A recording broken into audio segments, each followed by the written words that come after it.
First of all, I want to thank Debbie Rivera, very kind of her. She made this mask for me, so I proudly wear it. I appreciate all the masks that have been made for me, and just wanted to say a big, big thank you on that. And I'm going to take it off now so you can hear what I'm saying.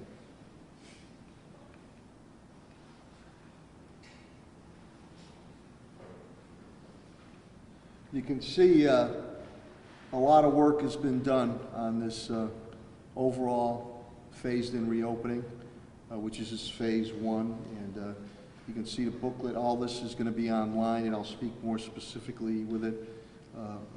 All my cabinet heads are here, and some department heads here will take questions if there's any questions at the end of the presentation. So, first of all, I want to thank the residents and business community for their continued patience, understanding, and efforts to defeat this COVID-19 coronavirus. Believe you me, and you could speak to any one of my cabinet heads and department heads, my direct staff and rank and file, it was very challenging to shut down, but it's much more difficult to reopen. We've had many continued sleepless nights, and so I really want to say to all my cabinet heads and rank and file down, thank you, a big thank you, and to my staff, tested and true, so thank you very much for that. We're following Governor Baker and Lieutenant Governor Polito's phased reopening approaches. They have done a very good job. Again, this is subject to change. We are basing our phased-in reopening aspects on public health, medical, science, and balancing business needs and reopening our economy. The best practices we have as we move to a new normalcy until a vaccine is found. The key word here is confidence, and we must base our decisions establishing public, business, and consumer confidence. Any step forward that we take must be done and will be done smartly in order not to take 2 steps back, which would be completely demoralizing. We have done well to preserve and protect our workforce, and we want to continue to do the same for you and your families and our economy. There is light at the end of the tunnel, and on a lighter note, in the meantime, we can all get a haircut, including me too. So I want to give some special thanks out before I get into some specifics. Got to give a shout out to our National Guard, General Keefe, who I spoke to yesterday, great guy, to all the brave and dedicated women of the National Guard. I want to thank. They're going to continue to stay on with us to help out Helen Carlton Harris and our medical triage, multiple tents that we have there. So General Keefe and National Guard, thank you, doing a great job, and thanks for hanging in there with me in the city of Springfield as we move into June. I want to give a big shout out to a friend, Sheriff Nick Kochi, come through big time. They've made us 3,000 masks for our city employees, which we deeply appreciate. That's good on the budget because the price is right, $0, and we appreciate that. I also, it's Memorial Day, and there's many number of veterans who are in this room. I know we're living in a surreal time with the pandemic, but we're always going to remember and never forget our veterans. We will do a ceremony tomorrow at 12 noon as we normally do. City Hall steps.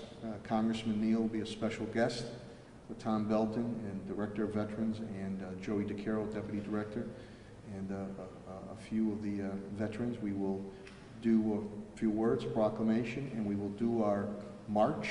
We will stream this live, I believe, or virtually. We're going to try to stream this so the public can see it. But we will do our march with the wreaths to all the monuments from Court Square, Main Street, all the way to Veterans Way, which Pat Sullivan and his team do a great, great job. So I want everybody in their own way to remember those veterans who made the ultimate sacrifice. It's because of their efforts and their families' efforts that we're able to lead the lives we lead, whether good or bad. Last thing I'll say before I get into more specifics, we are, and again, to the business community and the public out there, you've been fantastic. Anytime I've made a plea for PPEs for my city, especially my frontline, police, fire, and frontline providers, we are in desperate need of thermal infrared thermometers. So please, we've made orders, we've made requests, and we're still waiting to get them in. But thermal infrared thermometers, if you can get me them yesterday, I will be forever grateful. So thank you on that. For phase one, for the first 2 weeks, this is phase one, municipal buildings that will reopen Wednesday, May 27th, by appointment only. Residents, you can, and other business community, you can start calling in Tuesday. Our City Hall Annex, which is where the Housing Department is, the old courthouse on East Columbus Ave. DPW Echo Dev Building Retirement at the Tapley Street site. TJO, Thomas J. O'Connor. Unfortunately, with this phase, there are no walk-ins. I mean, I look very forward to seeing each and every one of you very shortly, but there's no walk-ins for the first phase, permitted in phase one via appointment. All the specific contact information has or will be posted on our website, www.springfield-mass.gov, or 413-736-311, or 311. And I really want to give a big thank you. You can see all the information that's been compiled, and state information is also in here, to my communications director, Billy Baker, and Molly Shea from my staff, my chief of staff, Tommy Ash, Eddie Pakula, who puts efforts into this, and Pat Sullivan and his whole team, who now you'll see all the physical plan changes we have made to City Hall and municipal buildings. Again, this is subject to change as we move to defeat this COVID-19 coronavirus. Appointments must be made at least 24 hours in advance, and this depends on our call volume. Emergency issues, as we have been doing, will be considered. Proper telephone numbers to departments, 311, email, online aspects are specified for direct contacts for all appointments. So you'll have a myriad of ways to make those appointments. Also of note, your contact, and this is for Helen Colton here, actually it's for all of us. Your contact information not only is vital for us being respectful to you and your time, but necessary for contact tracing purposes in order to protect you and your families and in order to continue to protect our workforce. There will be a main check-in entrance area for each city building that will have all appointment information there and will be relayed to said departments for your visit. At all these main check-in entrances, as with all my city employees, including myself, your temperature will be checked. If you temp out at 100.4, unfortunately I can't let you in. We can't let you in. You will not be allowed entrance. Also, same thing with my city employees and myself. You must wear the appropriate face covering and or masks unless documented by health or medical issue for whatever reason that you can't wear one. And again, children 2 years and under, that's so we're not going to push that. There will be limited entrance and exits. I think the TV media and the radio media and the print media have already seen, if you come in, that directional stuff, the physical plan has changed. So the physical plan and the flow of pedestrian traffic patterns have changed in all city buildings. From exterior tenting, which you see in the back here, marked and posted one-way arrows, safe standing zones, stairway, hallway, elevator instructions. Now with the elevator, only one person. Two could go on if you're from the same household. Hand sanitizer, and again, Pat Sullivan and his team have done a tremendous job. Hand sanitizer standing post stations, at certain strategic areas of all buildings. Plexiglass is going up in office areas. You're going to see face masks, you're going to see plastic gloves, you're going to see plastic face shields, and will be evident along the way, with also social distancing with our city offices. Here are some specifics. City Hall and City Hall Annex, which is the housing department. Check-in entrance will be at the rear of City Hall, handicap accessible door by the tenting and by the benches if you have to sit down. So you're doing any business, if you have to go to our housing department on East Columbus Avenue, the old City Hall Annex Courthouse, first check-in is here in the rear of City Hall, and all the information will be there, which will be relayed to the appropriate department that you're coming. Retirement at DPW Tapley Street, speaking with Susanna, via appointment, and that you'll have all that contact information. TJO, Thomas J. O'Connor, via appointment, no walk-ins, inspections do continue, and Helen indicates if there's emergency situations, that is looked into too, so that you'll have that information. City clerks, and our city clerk, attorney clerk, Deshina Davis is here, and treasurer Steve Lonergan is here.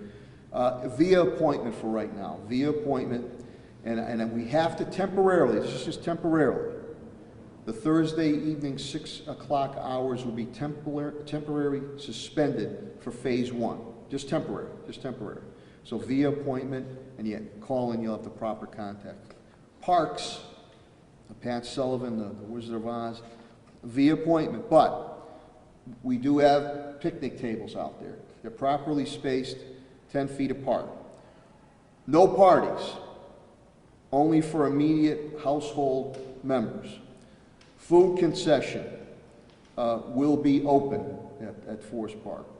Bathrooms, we're looking to reopen ASAP with bath attendants. You have to have a bath attendant now. Tennis courts will open with restrictions. The farmers market will reopen with restrictions, and of course patrons' children are more than welcome. There will be heightened, or Memorial Day weekend, we already have heightened patrols, but there will be heightened patrols in the park, especially Forest Park, with Commissioner Cheryl Clapper, the police department, bike patrols, other patrols, and with Sheriff Cochee, Nick Cochee's patrols. So they're going to be out there. So have fun, follow the public health and social distancing, and do the right thing, because there'll be eyes on you. North Riverfront Park, we're very proud of what we've been able to accomplish there. The regatta area, a tremendous asset to the city.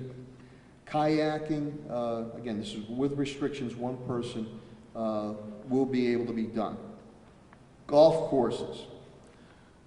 Pat Sullivan is in the midst of putting golf now. It's an online reservations. That's to be announced very, very shortly. Bathrooms are going to be reopened ASAP as soon as we get our bath attendants. And this is out of respect and to cater also to our female golfers, Food concession will open up at the golf courses. Take out only. The zoo at Forest Park, which is not directly our zoo, but they work with us, will reopen. We're awaiting their plans for review. Playgrounds, splash pads, pools, summer programs are still closed. still closed. They'll be considered and reviewed for Phase 2 and Phase 3 aspects to be determined. We are going to work with Commissioner Helen Colton Harris, Pat Sullivan, and we're going to work with Bay State, Dr. Kerouac and Dr. Arnstein on best practices dealing with the waterway areas, what is safe. There's a lot of thought process that goes into it. I don't think people realize with lifeguards, bathrooms, interaction, but we're trying as best we can to bring some relief to our children and to families. So again, playgrounds, splash pads, pools, summer programs still closed to be considered Phase 2, Phase 3 if public health requirements are met and it is safe and sound. Springfield Police Department with Commissioner Cheryl Clapprood. Lobby aspects are open, but again, via appointment. An intercom system will be going in there shortly. Commissioner has heard individuals loud and clear. She's going to do special Tuesday via appointment, 4 to 6 p.m., license to carry. She's going to move ahead on that, so I think those individuals will be very happy with that. Springfield Fire Department, under the great leadership of Commissioner B.J. Calvi, to be announced Phase 2. He's starting to put together his inspectional services, the Phase 2 on that. Schools with Superintendent Dan Warwick, who's currently on calls now for me, and with state officials. Schools will remain closed. They will remain closed through the summer. Summer virtual learning, remote aspects will continue. As you know, I think we're one of the few, or first in the Commonwealth, 17,000 laptops were already out to our students. Main central office contact via appointment, you'll have that information, and that will be for central office and contacts that have to be made to all school principals via appointment. Health and Human Services, the elegant and eloquent Commissioner of Health and Human Services, Helen Colton Harris, who's done a yeoman work being my point person. Our beloved veterans, checks will be mailed out to you via appointment, new applications. Our beloved seniors. Senior centers and community centers will remain closed for the first 2 phases. We will continue, Helen, the units have continued their outreach with our seniors for food deliveries and masks. We've continued to do that. Libraries, as they ramp up, libraries will reopen for curbside pickup via appointment June 8th. June 8th. They're ramping up, putting that together. So June 8th, libraries will reopen with curbside pickup. Again, this is all subject to change. If hopefully things go better, it's subject to change. Helen has also put together the COVID-19 coronavirus hotline, which is 413, again, 413-750-3250. 3250, this is 24/7. We have that going. So at this point in time, I would open it up to any and all questions, especially of my cabinet heads and some specific department heads that are here. Again, we want to get reopened as soon as possible, and that goes for our business community too, and get our economy going, but we want to do it in a safe and a smart way and build that public and business and consumer confidence. So that's where we're at. This is subject to change. All this information, very thorough, is all on our website, or you can call 311 or 736-3111, how to contact specific departments. So little by little, there is light at the end of the tunnel. We are getting there, and we're going to move forward. We're going to move forward on that. So I don't know if there's any questions or comments from my cabinet heads or myself. Yes, Paul? Sure. Yep.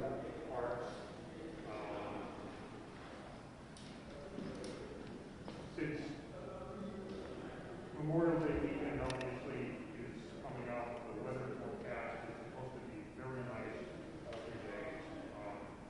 What's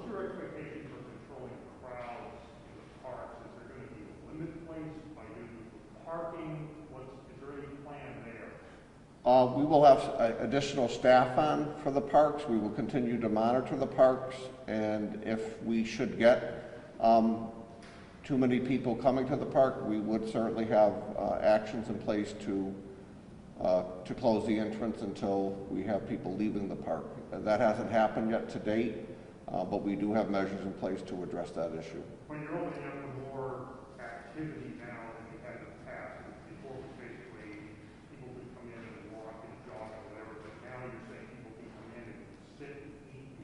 Right, so the areas, basically what we're adding is people have been picnicking over the last 2 weeks.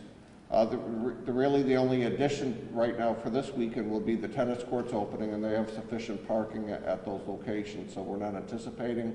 But we have extra patrols on in the park, and we will be monitoring the visitations closely to keep everyone safe. And the zoo is not open yet? The zoo has not opened yet. That will not open until we have the sufficient bath attendants on duty.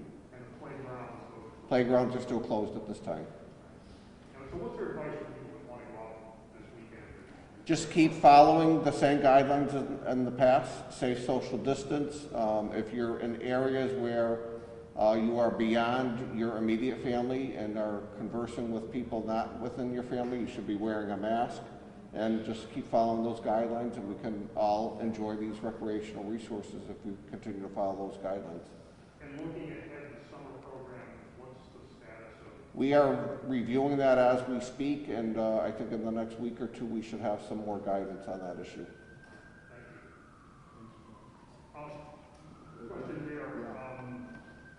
Next week, offices can reopen Yeah. in the state. The governor said yesterday that the 25% occupancy is a cap set in the state, but that municipalities can lower than that if they wanted. Yeah. So what's Springfield's position on that? Are you going to go with the 25%, or do you want to see 25%. Listen, got to get our economy going. Got to get going. And I think we've been following that on health guidelines and medical and science, but we got to get things going. And I think we've worked very closely with Dr. Kerouac, the President and CEO of Bay State Health Systems, and Dr. Robert Roos, the Chief Medical Officer of Mercy Trinity Health Systems, that, knock on wood, I hope I'm wrong, but if there is any type of spike, we can handle that. And Helen is, was one of the first in the state to start pursuing the contact tracing, and we're working with the state collaborative now. So we got to move forward. Tim Sheehan, we're already working with restaurants and businesses already, and we're formulating a plan because they're going to be ready to go. I think when Lieutenant Governor called me early Saturday morning, they said they were going to be putting together a kind of budsman, he or she. So, Helen, we're not looking to, hammer anybody. We're looking first to, as we have been doing, are you following all the proper things? Go out and educate and get warned if you have to. If not, then we're not afraid to pursue it. That would be the first layer with the state, and then we would follow our layers going forward. But we have to start getting things going, and we're being very cautiously optimistic. But I know there's other cities and towns, and some that are not looking to open up until June. I've heard some that might not open up until September. But we got to get things going, and we've been very good about preserving and protecting our workforce. We had some ebbs and flows, and I want to continue to do that, and I want to make sure visitors that come here that they're protected too. I think you answered this already, but the city's approach to enforcing these new workplace safety standards is going to be education first before you worry about finding people. We have found, I think Commissioner Clapwood can elaborate if need be, and I think Commissioner Helen Carlton-Harris can elaborate if need be, that when we've had to go to situations, I could probably count on one hand where we really had to, or City Solicitor Pakula, if we had to really pick it up. Usually after we sent the message of visits were made, or continued visits were made, the proper restrictions are being followed. Now, we can't be everywhere all the time on it, but this is this has really become a balancing act here. And I got to say one other thing. I mentioned Commissioner Clapper. On my radio yesterday, in between meetings, I was doing paperwork. What an arrest the brave and dedicated men and women in blue did. 12 noon. Nobody got hurt. This guy they picked up, a classic repeat violent offender. 5, 7 offenses, out on 2 or 3 guns. What the hell does it take to keep these guys locked up? Wait until you read the thing. What is he even doing out there? He put my officers in harm's way. He put residents and business community in harm's way. They ran him down in the cars. They ran him down on foot. They grabbed that SOB. I just, tremendous. And you can hear those officers huffing and puffing out there and how they coordinated together. Nobody got hurt. Armed. I mean, to the court system. What the hell does it take? This kid's not a poster child for, Girl Scout cookies here or anything like that. Keep him off the streets. Keep him off my streets. Keep him out of my neighborhoods. Jesus Christ. It's absolutely ridiculous. I'm sorry. It really pissed me off. Any other questions or comments? Mr. Mayor, yes, you mentioned the library starting curbside service on What do you mean? roughly aligned with the state plan on when libraries could open. Is there some possibility of libraries physically opening before the end of the summer? I'm going to bring Helen up. I think we were trying to get something going ASAP, but we want to make sure, obviously you have with the PPEs, the interaction with our community, the social distancing aspects. So that's one thing we want to get open ASAP. So we're already working on the plan, but Helen can speak to that a little more specific. It's a little more difficult with the senior centers and my community centers. A little more difficult. Pat will tell you, we've already been looking at every phase. 1, 2, 3, 4. So we're already planning ahead. And for my city employees too, through Bill Mahoney and Solicitor Pagula, all the department heads, what they should be prepared for. Again, I'm very proud we've been able to protect and preserve our workforce. We're going to work remotely. We're doing staggered type things, but we're starting to gear up because we have to start to reopen and safe. But let me bring Helen up and she could speak a little more specific on the libraries.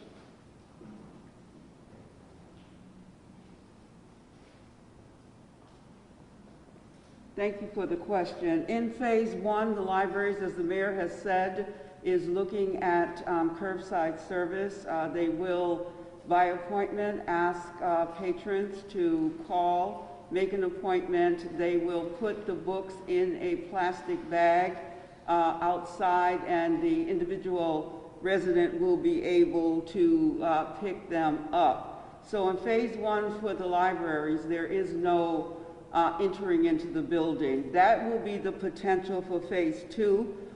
Patrons may be able to come into the buildings by appointment for express services. And so that's phase 1, that's phase 2. The libraries will flesh this plan out more, and we'll be able to give you more details in the future. And just in possible further down the road, we might have less by appointment in libraries as well, or are you not even thinking about that? Well, there is a phase 3 for the libraries, but we're not ready to express that at this point, but they're certainly thinking about 1 curbside in phase 1, and then by appointment, limited access in phase 2. I also want to give a big shout out and thanks to my IT division, though sometimes it can be very trying, and to Focus Springfield, and to his alter ego. Is he here? Where's Solicitor Pagula, the IT man? He loves doing the IT stuff. But they've been great on hosting all these Zoom meetings. And I want to thank also the City Council and President Justin Hurst. They're continuing working with my administration to continue to facilitate meetings. I want to thank the school committee who are facilitating meetings out of here to make sure business is continued on. And that's important. I know we all look forward to seeing everybody in person. But business, the city business has continued on, and I see, you know, Greg Superno, the Deputy Director of DPW. Man, those guys and men and women, they're out there every day, picking up the trash, picking up the recycling, doing the yard waste. The stuff still continues on. And you got to give them a lot of credit. Of course, with police and fire, health inspectors, Timmy with your inspectional services, the code is out there, building inspectors are out there. So we've kept things going as best as we can, but we're moving forward. We're starting in phase 1. We want to be cautiously optimistic. This is subject to change, and then, you know, hopefully, maybe the early part of phase 1, who knows, maybe phase 2, we can start some type of measured interaction. And we look to phase 3, and then, you know, phase 4. But there is a new normalcy that's going to occur until the vaccine is found. So people still need to practice. I know it seems common sense, but wear those masks when you're out and about, for yourself and for others and for your family. Wash those hands constantly. Practice the social distancing as best you can. And if you don't feel good, stay home. Testing is ramped up a bit. Helen and I are happy. We'd like to see even more. I think anybody across the nation wants to see more. It's ramped up. Our contact tracing is ramping up too. We've been very good on staying on top of our very vulnerable homeless population. I think when you look at the statistics, we'll have our Tuesday, again, because of Memorial Day, our regularly scheduled Monday morning press conference will be Tuesday, May 26th. Dr. Kerouac will be here, Dr. Roos. We will be giving updates. We'll also be giving updates on some stats on breakdowns pertaining to deaths, ethnic background. So Helen's been great about that. So that's where we're at. We didn't want to wait any longer.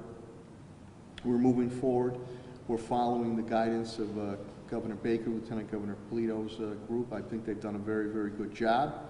And I know we can't make everybody happy. There's some groups open everything up, throw caution to the wind. There's other groups stay shut. So we got to find that right balancing act, and I think we have. And you know, we will adjust where we have to. Plain and simple. I have a great team. You know, we meet every morning, and everybody helps everybody out. What do we need? Who needs this? Who needs that? Where do we have to go? Where do we need to get it? But we have to start opening up, doing it smartly. Go ahead. Just to clarify what you said about schools, because I thought Superintendent Warwick said this on Monday that they were making plans for both in-person and remote summer right now. I know, and I get a great relationship with Commissioner Riley. I did, you know, with Dan, because I asked him if it's okay that I could say it, and all the superintendents across the Commonwealth. Here, let me get into the schools now. Schools were not built to be socially distant. Okay, number one. Whether it's a school built in the 1890s, which we've had some, now we're building new schools now. One. As we're doing here in our municipal buildings, temperature checks have to be taken, not only for the students, but for the staff.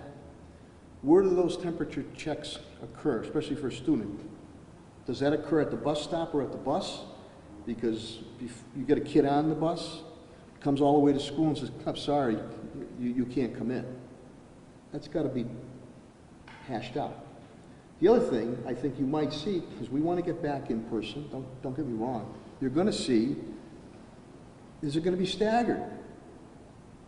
Are you going to have 1 week, certain group of kids are in, the next week they're home, remote learning because we have the laptop? Teachers, same thing. 1 week a group of teachers are in, another week they're going to be remotely learning. The Pat is they're working now on the physical plant of these buildings. So this is not as just easy as, you know, open up. Is our goal to be open for the fall? Got to be great. But I mean, as far as summer, We're going to continue the virtual and remote learning. We made the proper investments of having laptops some 3-4 years ago, and I sunk in with my CAFO, TJ Plan, another $1 million. So now from K, kindergarten, up, one-on-one. So yeah, he said it was, my cabinet heads were there, we were doing the Zoom, and he did, I said, Danny, is it okay to say? He said, it's okay to say. This is the smart, safe way to go. So schools will not be open to some, we'll have summer sessions, we'll have the virtual learning continue to go on. We're going to work hard to continue to keep our food programs going. By the end of this thing, we're probably going to end up serving well over 1 million meals. Tomorrow, DPW, police, Central Tattoo, they'll be out there. I was up there last Friday, the Oasis Food Bank, John. 3,500 families. I mean, what a well-oiled machine with heart. We're going to, continue to do that. The Food Bank of Western Mass. So that's where we're at, and this is all subject to change. We might tweak it here and there. Listen, start with me. Far from perfect. We all make mistakes. We're going to do test runs. Are going to start Tuesday, and that's why we're saying we're going to open up Wednesday. Be patient. You've been great. The residents of the business community have been great. I ask you to be, your understanding and patience is invaluable. The easiest thing for me to do is stay shut down, even though all of us have been working every day here. But it's not the right thing to do right now. We got to get things going. We're taking all the proper precautions. We're prepared if a spike is to occur. So that's the way we're going to move. Any other questions or comments? Mr. Mayor? Yes. Or my cabinet heads? Yeah. You kind of started to ask this a couple weeks ago, but I was curious if you had any thoughts about Connecticut's reopening, more so from a public health perspective, because obviously the economic disparity is obvious. Springfield, yeah. So I don't know if you had any thoughts about the possibility of residents going to Connecticut and coming back and forth or anything like that. Well, there's still that 14-day quarantine, but who the hell's how can you enforce it on it? I know Governor Lamont sent, though he doesn't have any really direct control over the casinos, Foxwoods and Mohegan Sun, that, really urged them, hey, go slow here. They're looking to open June 1st, they're looking to go 24/7, that's his bailiwick, not mine. I don't know with Director Sheehan, we want to get, as soon as we're ready to go, we want to get our restaurants open and going. We're going to work with them al fresco, we're already doing that. And then we're going to see what their price point is. I think some in Connecticut, though, some didn't open up because it didn't make sense for their price point. If you give them a combination of doing al fresco, and can they get a 25% combination inside when it's ready, and being able to sell liquor and wine, now it makes a little bit of sense. But I did notice, whether it was Blueback Square or whatever, the Enfield Mall, some places there, some businesses didn't open up. Some did with the proper social distancing. So yeah, I'm sure there's people matriculating both ways. There's not a lot that we can do directly. We hope that they're going to follow the proper procedures. But here, we want to I want to see those restaurants and small businesses again. Monday, barbers and hairstylists can open up, so maybe finally I can get a little bit of a trim. So Carolyn told me she was going to do the cornrows for me in the back here. But we want to doing it based on public. First and foremost, we're doing it on public health, medical, and science, and then we put the balance in of our economy. And just one other sort of question related. I know we are still in an essential travel posture, but yeah. And technically speaking, Union Station isn't directly under you because it's a separate entity. But I don't know if there's any discussion about how that operation is going any differently because of the situation. Well, I'll bring up Tim Sheehan, but I want to give a shout out to State Representative Angelo Pupolo. I made a request to him On the IT bond bill that went through, it's about over $1 million. You need IT more than ever now with the pandemic. And he was also in cybersecurity with Union Station. I want to thank Angie, and I want to thank my local delegation. We've already reached out to Senator Lesser and Senator Welch to keep that going. But I'll have Timmy speak on Union Station, please.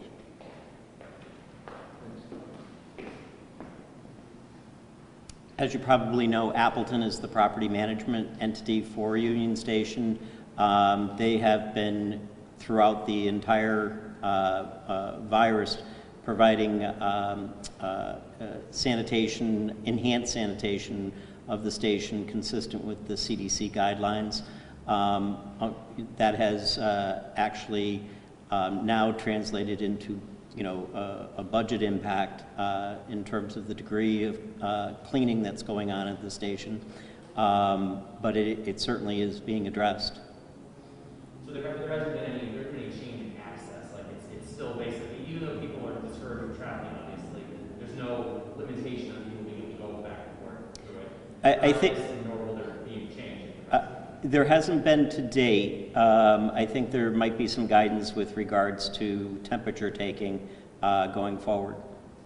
Thank you. Yep. When you said there's been some budget aspects, budget impacts, can you elaborate on that a little bit? Just in terms of the increased costs associated with all that work, in terms of the enhanced sanitation for the bathrooms, hand sanitizer throughout the building, things like that. So is that going to impact what the city will be asked to subsidize over there?